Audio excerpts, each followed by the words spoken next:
Hi everybody, Mike Reese here. Well, tell you what guys, getting this video started so far has been a little odd today.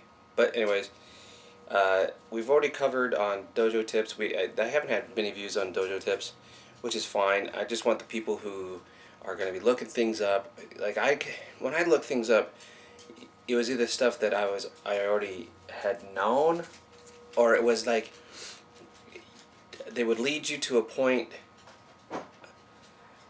It would be like they would get you to a point of here's this information and you're like, okay, that's pretty good, or it's all right, that sounds like it, common sense for business, right? You get to that point and then it's, you want to know more, here's my book. Want to know more, here, sign up for this link, sign up for our webpage, or this, that, or the other. And I didn't have the money, I didn't have the money to do that stuff. And because of that, it stopped me. It stopped me a lot. And forgive the hat, by the way. I'm growing out my hair, and it doesn't want to do things in the morning. And I didn't feel like fussing with it to do a video. So, but these, the one thing that a lot of these guys did, it's like, I understand that this is their business too, but it's like, okay, don't sit there and say you're out there to help people out and this, that, and the other when you're not really out there doing stuff. And then you go onto groups or something like that on Facebook. A lot of times they're not sharing advice except for stuff that you already know, or they're sharing links to their school or whatever, which is unhelpful. And it's like, it's like, okay, I don't even know how to. And what it really breaks down to is, the advice that you get from people who have run a school, who are taught by people who ran schools, or whatever that, or, whatever the case might be, or understand that, you need a business model. And see, opening a dojo, if you don't come from a certain lineage, where they hand you, they actually give you the training for that. They not only training, but they set you up and they give you like the material for it. Like they set you up with the material. They show you how to do it. Problem is, sometimes that even though you get that material, it's still, you're still looking at it going, man, it's gonna cost so much money. They don't tell you how to just get started teaching like that. And I'm not talking like you just teaching. I'm talking about finding a way to get clientele when you have no clientele. And that's what hopefully I've built up to so far.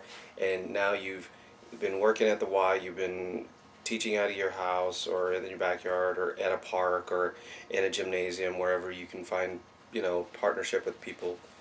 You've been able to build that up. You've been able to get people behind you, and word of mouth has grown your school at least a little bit, or grown definitely your student base a bit. So, and hopefully you've been charging, and like I said before, you're charge, give free classes, give free, and don't ever stop giving free classes, free, at least, or free weeks, depending on how you want to run it. I mean, you might want to do free week. I don't know. Depending if it's like 2 days a week or whatever, that's a free week still. That's still 2 days, but 2 or 3 days. But free weeks, free lessons, or free day, whatever that thing is. Never give up doing that for free, or finding a way to make something for free. Like, never give up trying to do things for, like passing out cards that said turn in this card for a free lesson. Those are perfectly good. Those are perfectly good ways of getting your name out there and people coming in. So think of those things constantly, and those are cheap ways to get yourself out there, and cheap ways Okay, we're gonna do this again. Okay, this is Cappy. Yeah, wants to be part of the video. Now, but hopefully you've been thinking about it, but now you really have got to, you got to do something more. You can't just let people come in for cheap prices or for free every single time. So, you need to do is have, this is what this whole video is about. Perceived value. What is your perceived value of you, of your knowledge base? What do you feel like it is? Because, and some, and really think about that. When I was taught this, basically this is what I was told, and someone was telling me this is what you need to have. When they told me this, I automatically went, my perceived value. I didn't exactly know what my perceived value. I'd never even given the thought of how much I thought my knowledge was worth, how much my training was worth, how much my time was worth. I never gave any of that any thought. But that's what you got to do. You really got to have a perceived value of, just like I said, perceived value of the knowledge you have, perceived knowledge of the training you have, perceived value of the years you have, perceived value of the time you spend and put into the effort and everything, and perceived value of basically everything you're putting into your teaching. And that's all these things put together. It's like, what is the perceived lump sum of everything that you're about to give everybody? Because there's really no way. There's no retail value for your brain.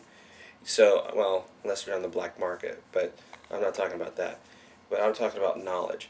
The knowledge base is, what is your perceived value of your knowledge?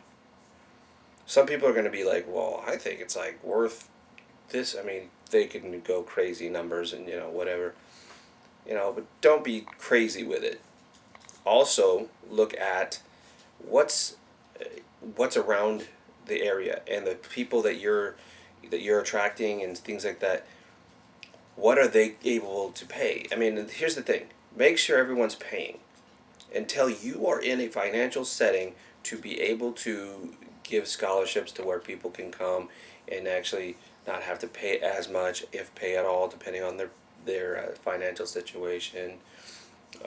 Things like that. Unless you're ready to start doing credit checks on everyone, don't do that. Just give a perceived value. See what your competitors are paying, are charging. See what they're giving, and see if you think that you are doing more or less, or what are you doing. But just for an FYI knowledge, a friend of mine, they were talking about when they were putting their son into a martial arts program, and they said they were willing to spend $100 a month for his training, and we're not talking like he was very old. They were willing to spend $100 for his training if it was good. I mean, at the minimum, $100 for his training if the program was good. And it struck a note with me because I wasn't charging that much. I was like, whoa. I said, yeah, if the training's good, we're willing to spend at least $100. And these are the kind of people that you're trying to focus in on. These are the groups that are they're sitting in that medium high range in their income, medium high range, and they're homeowners. They have stuff. They basically they live in a good neighborhood. Roscoe. All right, see, biting the face. Stop it. All right, that's enough. You guys have prevented this enough. Stop. Stop. So, these perceived ranges, stop. is that bear that in mind too.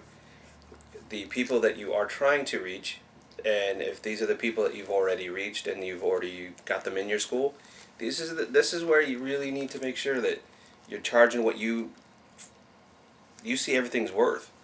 You know, what's it worth? What's the worth of your knowledge? What's the worth of your time? All that stuff. And trust me, it's time consuming. There is no shadow of a doubt. Putting your time into training people is time consuming, and it can be stressful, and it can be I mean, it can be full of joy and fun and great things too, because you see some great things happen. But there are stressful times, and there are times where you are wondering, what in the world? Why am I doing this? And normally you're greeted that next time with the how a parent will tell you how a kid has changed a certain way, has done a certain thing, or grades have gone up or something, because of the fact that they're focusing better, they're doing better, they're doing more. And I think that's a good thing. And that's where you start going, okay, there's the payoff. So there you go, guys. So today, put a perceived value on what you're doing.